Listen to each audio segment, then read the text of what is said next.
Hola Andrea, ¿estás ahí? Hola, estoy acá, Gustavo. ¿Cómo andan? Hola, ¿cómo está Galiano? Bueno, le pasamos el micrófono a Ah, Andrea, presente a su mindful, digamos, tiene un orador de a mente full, digamos. Él, bueno, pasamos el micrófono. Besos, André. besos. Francisco, ¿estás acá? ¿Ustedes me ven? Porque recién estaba sin cámara. Se me ve a todos sin querer, estaba Se sin te ve, cámara. sí, Bueno, y se te oye bien también. Francisco, ¿estás acá? Antes de presentarlo. Faltan 5 minutitos. Por ahí Francisco todavía no se pudo conectar. Mientras lo voy llamando rápidamente, porque no lo estoy viendo conectado. Ya lo estamos contactando, Andrea. ¿Querés ir Sí, presentándolo un poco? entonces Dale, arranco. Perfecto. dale. Perfecto, entonces, si ya están ustedes, si no avanzaba yo. Bueno, tengo el placer, nos toca la parte de pensar un poco, ¿no? Mindfulness, alto rendimiento y bienestar. Tengo el placer de presentar a Francisco Banoni, quien es director de Visión Clara Mindfulness Argentina. Es una institución pionera en esta disciplina en toda Latinoamérica hace 21 años. Él es director del programa de Mindfulness, Ciencias y Meditación de la Escuela de Negocios también de Don Torcuato Di Tella. Lleva más de 14 años, además, entrenando a deportistas, atletas y a CEOs de alto rendimiento. Para nosotros va a ser un placer escucharlo en lo que nos va a contar en este momento.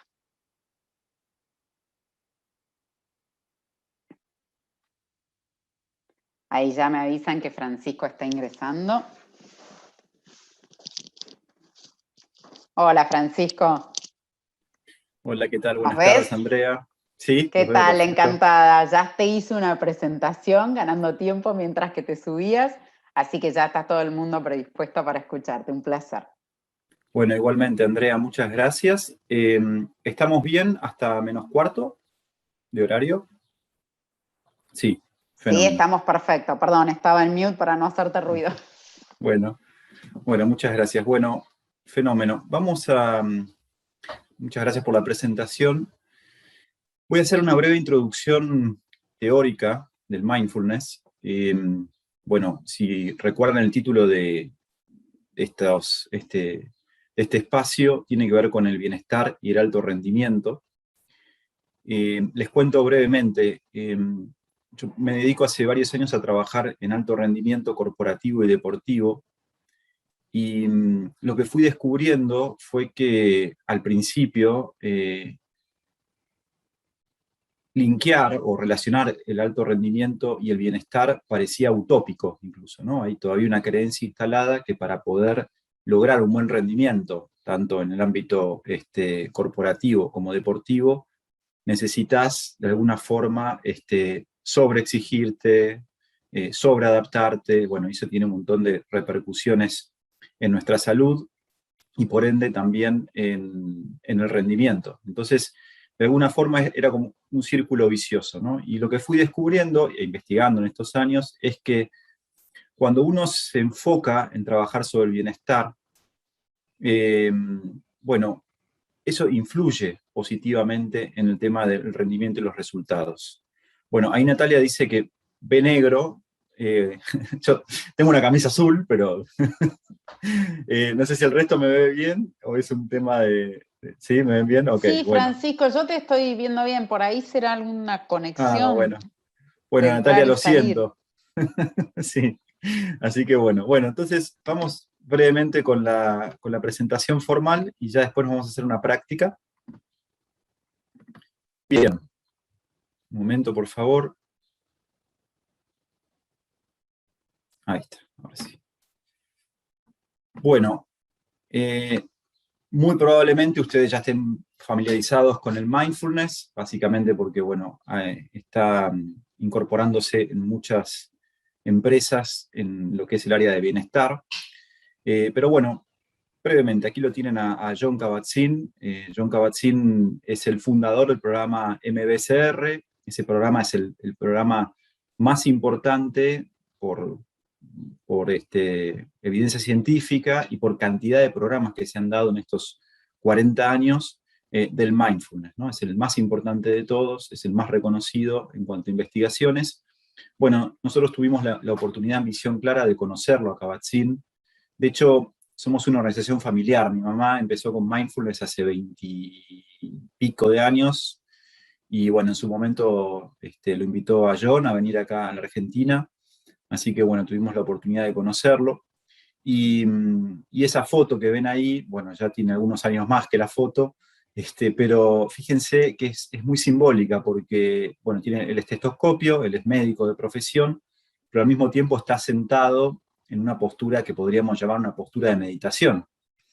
Y eso representa esto que ven acá en pantalla, cómo la meditación o el mindfulness se ha integrado a la medicina tradicional, ¿no? Siempre hablamos de medicina complementaria, de medicina integrativa, y fíjense que la palabra medicina, medicación y meditación tienen en común la misma raíz, ¿no? Medi. Y si buscamos la etimología de medi, viene de medere. La palabra medere significa restituir el equilibrio interno. Entonces, la medicina, la medicación y la meditación ayudan a la persona a restituir su equilibrio interno. Y equilibrio es sinónimo de bienestar.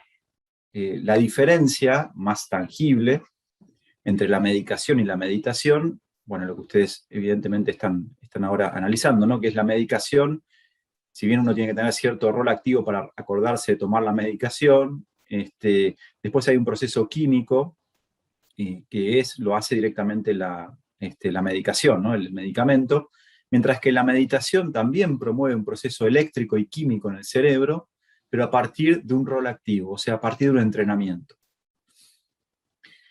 El mindfulness hoy está muy integrado, como le decía, a la medicina y por ende, casi todo vieron que empieza en la medicina y después de la medicina se va ramificando al deporte y muchas veces a lo que es el alto rendimiento corporativo. Entonces, hoy está muy integrado a la medicina básicamente porque está muy estudiado. El mindfulness tiene bastante evidencia científica. Hay alguna que está flojita de papeles, esto también es importante decirlo. No toda la evidencia del mindfulness tiene la rigurosidad científica que se necesita, pero sí tenemos una buena cantidad de papers, una buena cantidad de estudios serios que nos dicen, bueno, que mindfulness funciona. ¿Para qué funciona mindfulness? Fíjense, les comparto dos estudios. Uno es que es un metaanálisis. Lo compartió hace algunos años Stanislav Bachrach, bueno, que creo que ya no sé si han estado con él ahora o van a estar después.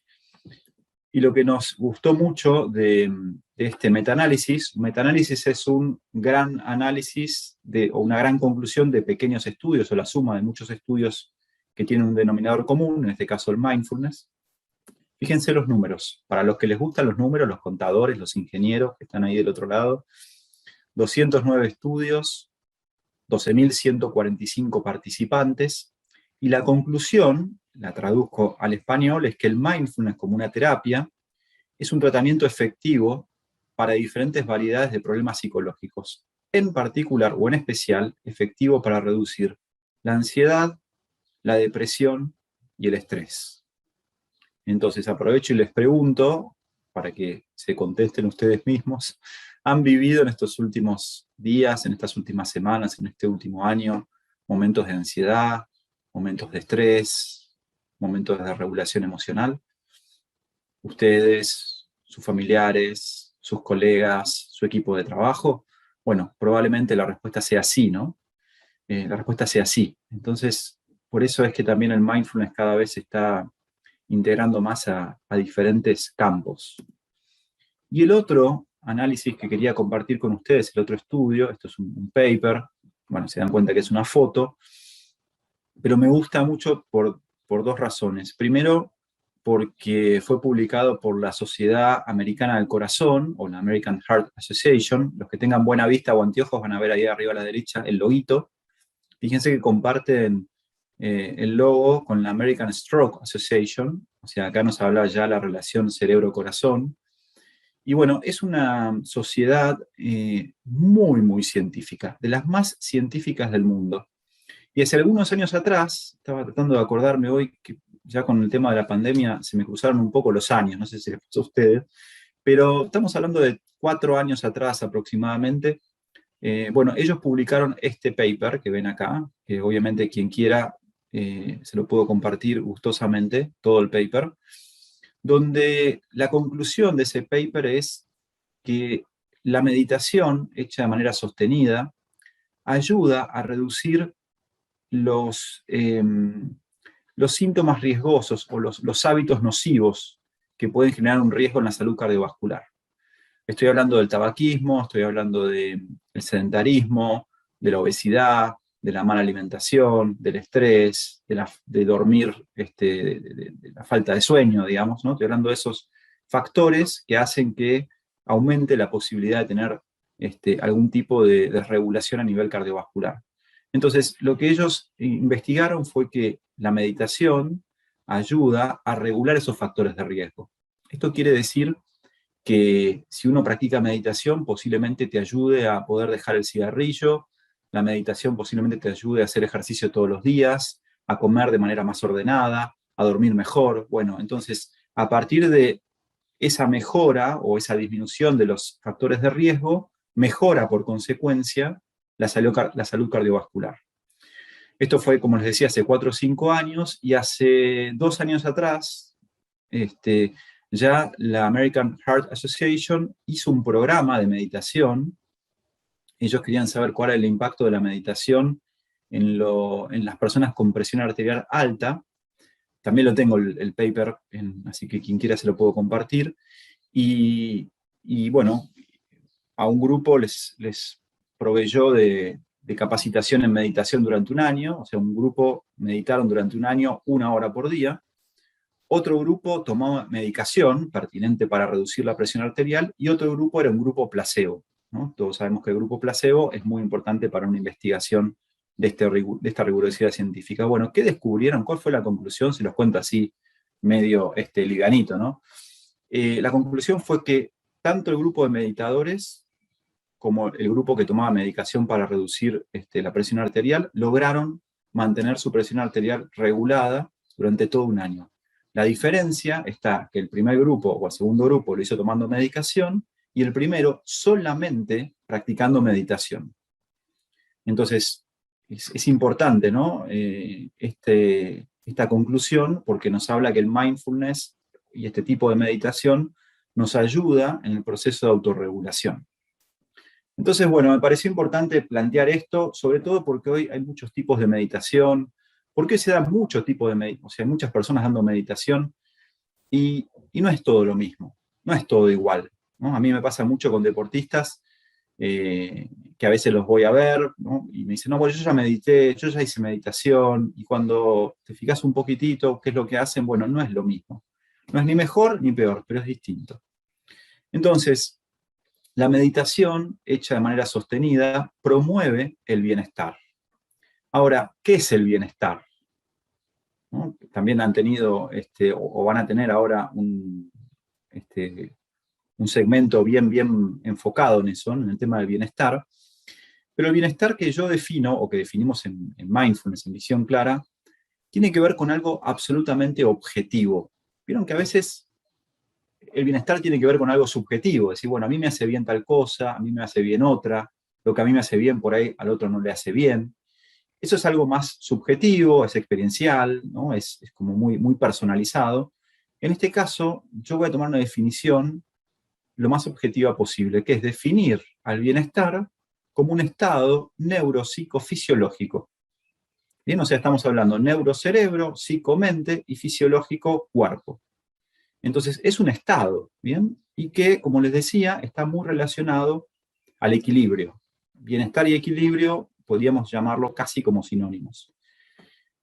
Y suena un poco obvio que el equilibrio es dinámico, porque piensen, a ver, lo más simple, piensen en un malabarista, o piensen en una persona que está en la cuerda. ¿Vieron esas personas del circo que van en la cuerda? Bueno, si el equilibrista va hacia la derecha, lo que tiene que hacer es irse hacia la izquierda, ¿no? Para no perder el equilibrio. Si se va hacia adelante, lo que tiene que hacer es irse hacia atrás. Y esa imagen del equilibrista pone en evidencia que el equilibrio es dinámico. Y con esto quiero decir que el bienestar no es una adquisición. No es que uno, bueno, yo ya tengo un estado de bienestar siempre. No. Permanentemente uno tendría que estar atento, consciente, enfocado en cultivar este bienestar. Como les decía, está relacionado a la autorregulación. La autorregulación tiene que ver con la autorregulación, por ejemplo, de lo que son los impulsos y las emociones.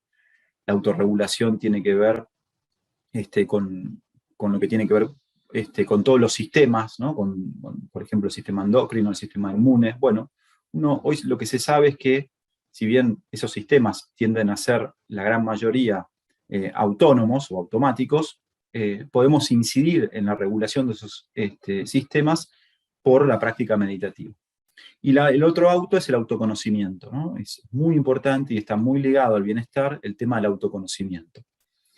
La diferencia por ahí, entre lo que a veces uno entiende como proceso de autoconocimiento, es que el mindfulness tiene como herramienta fundamental el cuerpo y el silencio. Fíjense, un proceso de autoconocimiento que tiene que ver con el silencio y con el cuerpo. Bien, y el núcleo del bienestar es la integración.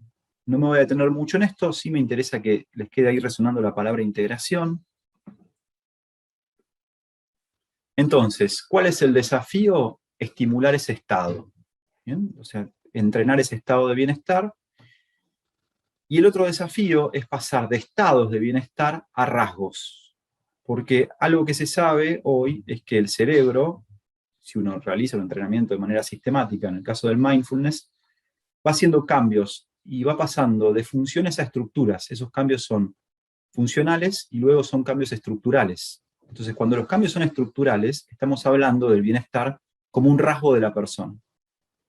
Ahora, ¿cuál es el tema? Vamos acá. El tema es que estamos predispuestos a la supervivencia.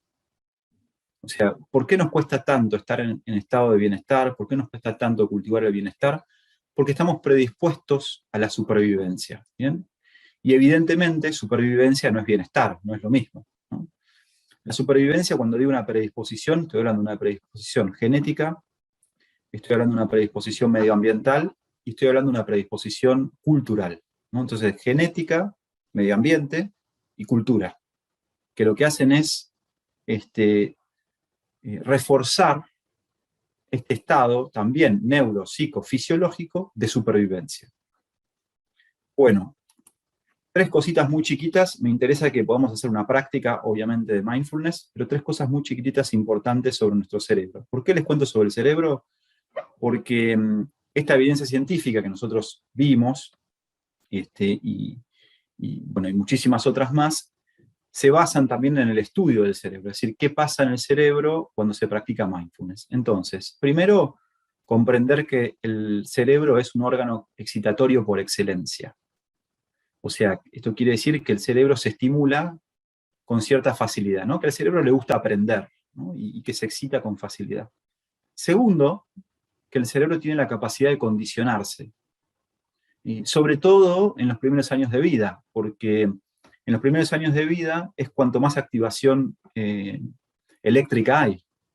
Vieron que nuestro cerebro es básicamente electricidad y química, es un intercambio eléctrico y el intercambio químico. Entonces, en los primeros años de vida, sobre todo, fíjense, en los 2 primeros años de vida, hay muchísima actividad eléctrica, y eso hace que lo que aprendemos en los primeros años de vida nos marque muchísimo a nivel estructuras cerebrales. O sea, aprendemos mucho, mucho, mucho. De hecho, cuanto más aprendemos en nuestra vida, son en los primeros años. ¿Bien? Es cuanto más capacidad de aprendizaje tenemos. Y tercero, el cerebro tiende a ahorrar energía. ¿Qué significa esto? Que para, entre comillas, convencer a nuestro cerebro que está bueno pasar de un modo supervivencia a un modo bienestar, no va a ser fácil. Porque el cerebro, como es un órgano que está predispuesto a la supervivencia, está casi permanentemente pensando, entre comillas, en ahorrar energía. Entonces, desarrollar estas nuevas conexiones, ¿no? Como se llaman, conexiones sinápticas, es un trabajo que al principio demanda esfuerzo, ¿bien? Porque hay que convencer a esas redes neuronales que hagan ese intercambio químico, ¿bien? Eléctrico y químico. Entonces, no es tan fácil. Bien. En el caso del mindfulness es entonces desaprender lo aprendido, ¿bien? O sea, desaprender esos condicionamientos que hemos aprendido en la primera infancia, desaprender lo que la cultura muchas veces nos incita a, y trabajar la regulación genética en relación a la supervivencia, y empezar a aprender o enseñar a nuestro cerebro un estado de bienestar. Bien, esto es básicamente lo que ustedes conocen como neuroplasticidad. Una definición de neuroplasticidad es esta que están leyendo ahora, ¿bien? Y quédense, por favor, en estos cambios en las estructuras, en la organización del cerebro, pero quédense con esto, fíjense cómo se producen los cambios como resultado de la experiencia. Me parece que la palabra clave en esta definición es experiencia. O sea que vamos a favorecer un proceso de neuroplasticidad orientado al bienestar a partir de las experiencias. Es decir, a partir de lo que se llama aprendizaje procedimental. ¿Bien? O sea, nuestro cerebro tiene dos formas de aprender, esto seguramente también lo sepan. Un aprendizaje intelectual, que es, piensen, a ver, la educación formal. La educación formal, sobre todo la primaria, está enfocada en un aprendizaje intelectual, ¿no? Vos te sentás en un pupitre, tenés una maestra, por suerte de a poco está cambiando eso, pero bueno, y aprendés biología, o aprendés lengua, o aprendés matemática, sentado, ¿no? Y usando el intelecto. Esa es una forma de que el cerebro aprende, y la otra forma es a partir de la experiencia. Les cuento, yo vivo en Capital Federal, y hay un parque muy grande por donde vivo, el Parque Las Heras, y el otro día estaba caminando por el parque, y me encontré con un grupo de chicos de primaria, que eran de primaria, que estaban aprendiendo biología mirando el parque, ¿no? Mirando un árbol. Lamentablemente la maestra arrancó una hoja, después me dio pena, arrancó una rama del árbol, digo, pobre árbol, podría haberle enseñado a los chicos sin arrancar la rama del árbol. Pero bueno, más allá de eso, ¿no? Que arrancó el pobre arbolito, estaba enseñando biología por observación. ¿Bien? Y eso es aprendizaje experiencial. Y lo que hoy se sabe, eso es aprendizaje experiencial, nuestro cerebro retiene mucho más ese aprendizaje cuando es experiencial. Y retiene menos, o hay menos conexión, cuando es intelectual. Entonces, el mindfulness es básicamente un entrenamiento experiencial. Bien, acá lo vemos a Cristiano Ronaldo, y es eso, ¿no? Uno puede mirar los mejores videos de Cristiano Ronaldo, o de Messi, quien les guste también, pero eso no nos va a hacer mejores futbolistas necesariamente. O sea, si uno quiere mejorar, por ejemplo, no sé, pegarle con la zurda, lo que tenés que hacer es entrenar la zurda, ¿no? Pegarle a la pelota o patear la pelota repetidas veces de manera consciente hasta que ese aprendizaje se fije en el cerebro. De hecho, les cuento dos notas de color, que me toca una, por ahí muchos de ustedes lo que les gusta el fútbol lo sepan, que el Beto Alonso, ya lejos de ese tiempo, el Beto Alonso, ¿no? Considerado uno de los mejores 10 de River, no nació zurdo. No sé si lo sabían, ¿no? El Beto Alonso era famoso por su zurda, pero no nació zurdo. Él cuenta que su papá, cuando él era chico, le ataba la pierna, un método dudoso, o por lo menos un poquito fuerte, ¿no? Le ataba la pierna a una mesa, a la pata de una mesa, y le hacía la pierna derecha, ¿no? Le hacía pegarle con la izquierda, porque cuando era chico era derecho. Entonces su cerebro, ¿qué aprendió? A pegarle con la zurda. Y el otro caso, más actual, es el de Rafael Nadal. Y esto yo no estoy muy conectado con internet y eso, en las redes, pero justo estaba con un amigo comiendo que lo conoce, y hablamos un poco de esto, y me dice, sí, Rafa Nadal no es zurdo. ¿Cómo no es zurdo? Le digo, si le pega, sí, pero él aprendió a pegarle con la zurda. De hecho, firma los autógrafos con la derecha, y me decía mi amigo, cuando juega al fútbol con Rafa, le pega con la derecha. Me dice. Entonces también, ¿no? O sea, digo, estos dos ejemplos para comprender que el cerebro puede aprender algo nuevo, que ese aprendizaje se va a ver en el cuerpo, y que sobre todo ese aprendizaje se va a ver en términos conductuales. Vamos a modificar la conducta. Bien, entonces, presentación formal, para que se queden con las palabras claves. Entonces, el bienestar es entrenable, el bienestar como un estado de integración, como un estado de equilibrio, y es posible cultivar el bienestar y al mismo tiempo mantener un alto rendimiento ejecutivo, corporativo o como quieran llamarlo. Es posible. Hoy parece una utopía. Estamos en los inicios de esto. También esto es casi contracultural, pero es interesante acompañar este cambio de a poquitito que tiene que ver con el bienestar, ¿no? Hoy se habla mucho del, ¿cómo se llama? Del balance, perdón, es en inglés, pero no me acuerdo, ¿no? Entre lo personal y lo laboral, ¿no? Creo que se habla muchísimo de eso. Bueno, buenísimo que se abre, me parece sumamente importante. Ahora, también es importante saber cuáles son las herramientas. Porque si no, esto va a quedar solamente en un concepto, en una idea, como nos pasa a muchos, ¿no?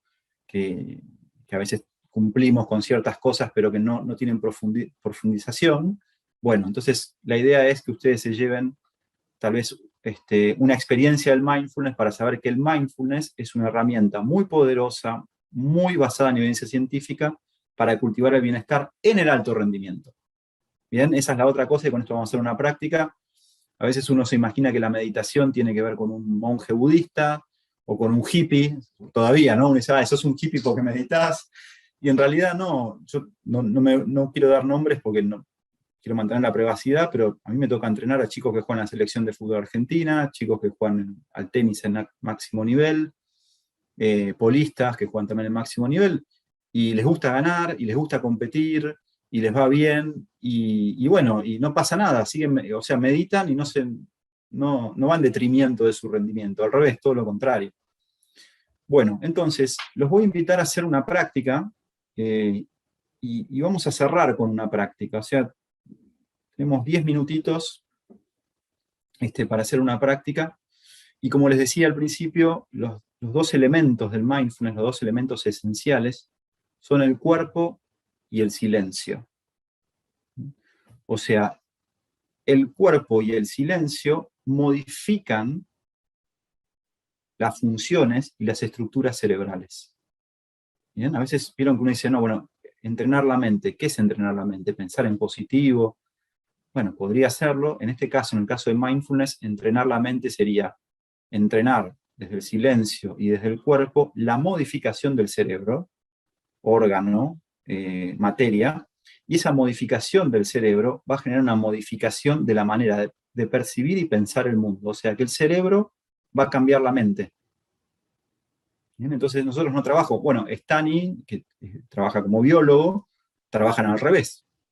Y también es válido, ¿no? En la biología, no sé si Stani les ha dicho, ¿no? Ellos trabajan mucho desde el pensamiento. Cambiar el pensamiento, cambia el cerebro. También. Entonces, no importa por dónde hagamos. Lo importante es comprometerse y desarrollar un proceso de cambio. Bien, entonces, me imagino que la mayoría de ustedes están en sillas. Este es el momento para los que tengan la cámara prendida, si quieren apagarla, por supuesto, libre de hacerlo. Y lo único que les pido, siempre son en términos de recomendaciones, obviamente, es que traten de dejar el teléfono en silencio. Si pueden cerrar alguna pestaña, no sé, alguno estará mirando ayer la victoria de Boca, en el Olé, supongamos. Entonces, cierran, si pueden, un poco las pestañas, y cierren los ojos, cierren los párpados, por favor. Siempre en términos de recomendación, ¿eh? ¿Por qué cerramos los ojos? Porque al cerrar los ojos hay más posibilidades de conectarse con el cuerpo. Al cerrar los ojos estamos privando momentáneamente a la mente del estímulo visual.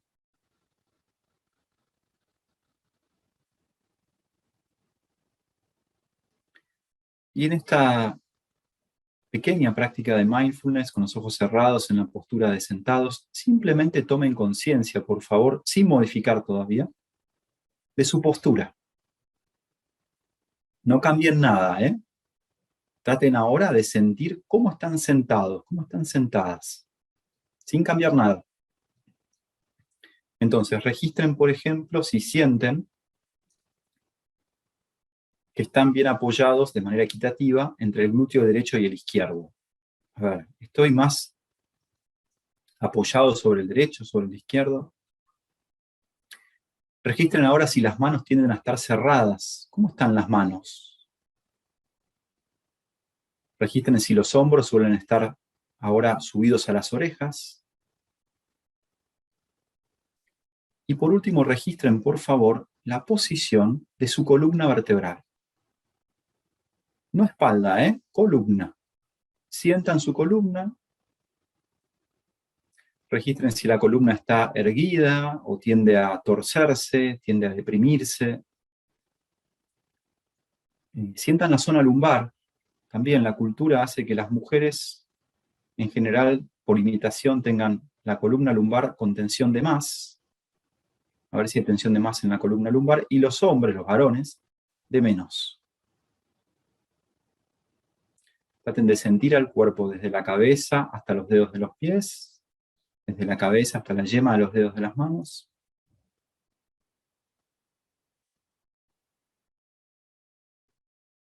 Y ahora sí, muy conscientes del movimiento, es clave que salgan de piloto automático. Por favor, no piensen, por favor, no entren en piloto automático. Van a acomodarse en la postura de sentados, apoyando la espalda sobre un respaldo, pero con la columna un poco más erguida. No recta, no es la postura militar o marcial, no. Una columna que está erguida, pero sin tensión de más. Apoyan la espalda. Dejen los brazos y las manos colgando en el aire. A ver si pueden soltar las manos. A ver si pueden alejar un poco los hombros de las orejas.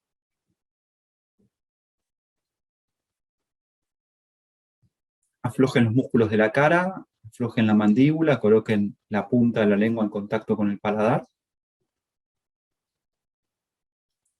Y ahora, haciendo una sola cosa por vez, la clave es que salgan del piloto automático, simplemente van a soltar la cabeza y por su propio peso la cabeza va a ir hacia el suelo y el mentón se va a acercar o tocar el esternón. Entonces, cae la cabeza, se abren las 7 vértebras cervicales, sientan lo que les voy describiendo, sientan el peso de la cabeza, 3 a 5 kilos promedio, y manteniendo la cabeza en esta posición, conéctense con los hombros, los omóplatos son parte de los hombros, y desde los hombros van a hacer 3 lentísimos círculos con los hombros, 3 rotaciones de hombros hacia un lado, lento, muy lento. Y si viene la ansiedad, domen a la ansiedad, gobiernenla enfocándose en el movimiento lento. 3 lentísimas rotaciones con los hombros. 1, 2, brazos sueltos, manos relajadas, acompañan el movimiento de los hombros. Las manos y los brazos. 3. Aflojan. Y desde la columna cervical van a levantar nuevamente la cabeza. Levantan la cabeza. Vuelven a alinear la cabeza con la columna, con el tronco. Llegan a donde llegan. Se dan cuenta que llegaron. ¿Está la mente donde está el cuerpo? Y ahora, una sola cosa por vez. Momento a momento van a volver a soltar la cabeza. No pierdan la conciencia, no pierdan la atención a sentir que la cabeza cae por segunda vez, que el mentón tal vez toma contacto un poco más con el esternón. Sientan la garganta cerrada por delante, sientan las cervicales abiertas por detrás, ahí se quedan. No se apuren, no se apuren. Y muy lentamente los invito a hacer 2 rotaciones con los hombros hacia un lado, muy amplias, muy conscientes, muy sentidas. 2 movimientos de rotación con los hombros. Están moviendo toda una zona muy sensible a nivel emocional, donde cargamos estrés. Vuelven lentamente a levantar la cabeza. Son 7 tiempos, son 7 las cervicales, 8 si incluimos la cabeza. Brazos sueltos, manos relajadas.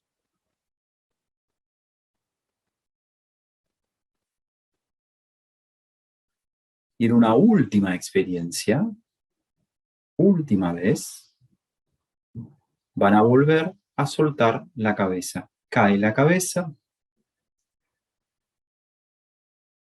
el mentón apoya o se hunde sobre el esternón, y el desafío es que hagan el movimiento de mayor calidad, movimiento de mayor calidad de hoy.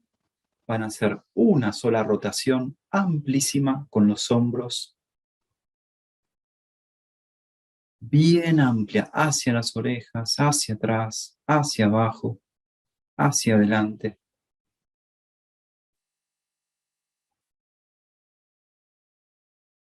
No se apuren. ¿Estamos apurados o vivimos apurados? No se apuren. Con plena atención van a volver a levantar la cabeza.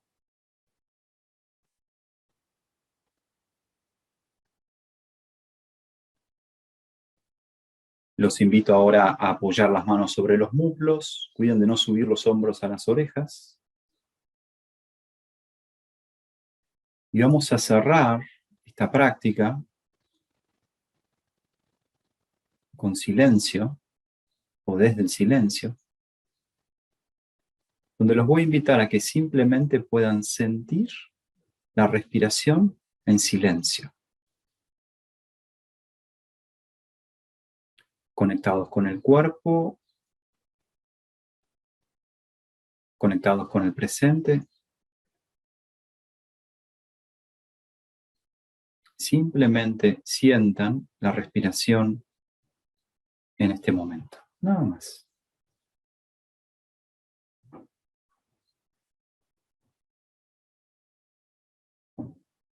Siento el aire salir.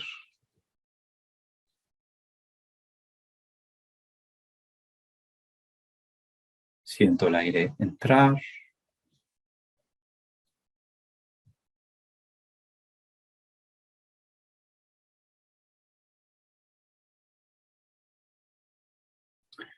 Noten cómo cierran la práctica, cómo está el cuerpo, si el cuerpo está distinto a cuando empezó estos 10 minutitos de práctica. Noten cómo están los pensamientos, cuáles son las emociones predominantes. Simplemente autoobservación, autoconocimiento. Vayan abriendo los ojos. Bien. Bueno, y voy a dejar aquí en el chat mi mail, en caso de que quieran los papers que les nombré, en caso de que después tengan algún feedback o preguntas sobre la práctica. Así que les dejo mi mail, igual también lo digo mientras lo escribo, es francisco.vanoni@visionclara.org. Acá está en el chat, queda ahí. Bueno, muchísimas gracias. Gracias por la invitación. Ha sido impecable la previa. Feliz, todo muy, muy detallista, todo muy conectado. Así que muchísimas gracias por invitarme. Gracias. No, por favor, Francisco, muchísimas gracias a vos. Excelente. Un placer. Ya tenemos tu mail. Nos vamos a estar comunicando seguramente en privado con vos. A todos les digo que ahora hay que conectarse para cambiar de sala al link que acabamos de mandar en el chat, por favor. Y un placer. Gracias. No sé si tienen alguna pregunta, algo, o solo se la escriben a Francisco. Ahí está. ¿Estás leyendo? Yo estoy tratando de... No. No, preguntas, no estaba leyendo que se Okay. recontra relajó alguien, que había mandado mal el mail. Sí, quedamos todos muy relajados, Bueno. Bueno, un placer. Bueno.